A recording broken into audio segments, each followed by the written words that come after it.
Sveiki, šiandien jums parodysiu, kaip susikurti puodelį per Autodesk 3ds Max. Taigi, pradedame. Pasiimu cilindrą. Plotį pasirenku 70, aukštį kokį 140, X segment 6, čia paliekame originaliai jau 1,18.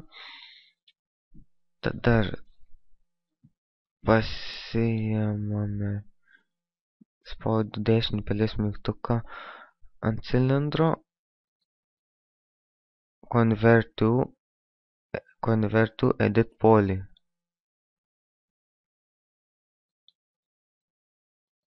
Nesupratau. Va. Taigi, pasižymiu į viršų. Žymiau viršų. Spaudžiu insert. Pasirinkam kokius 7 cm. Gerai, spaudam extrude. Stebime šitą front ir leidžiame į minusą. Na, matome kažkas tokio. Spaudžiam OK, spaudžiam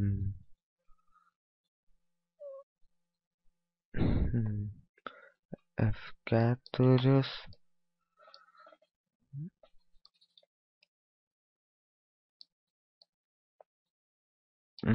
Matote, jau pusė puodelio kaip ir padaryta.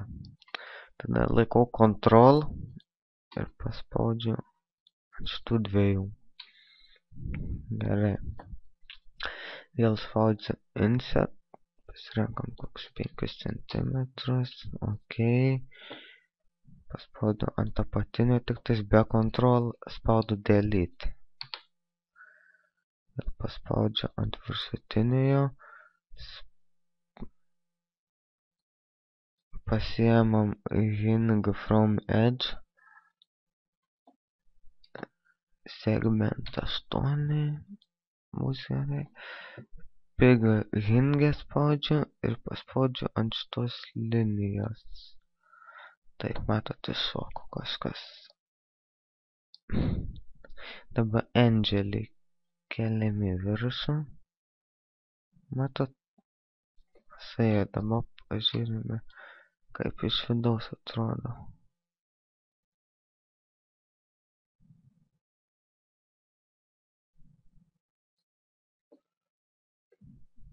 Va, matome, atrodo gerai turbūt. Va. Gerai. Spaudžiame OK. Dabar būtų gerai nusiimti tos kampus. Spaudžiu F4 ir dabar matote kampuotos puodelis. Spaudžiu modifier. Mes mood susirandame. Va, mes mood. Spaudžiu OK. Va. Da pasiriemu baltą spalvą. Va, turime puodelį.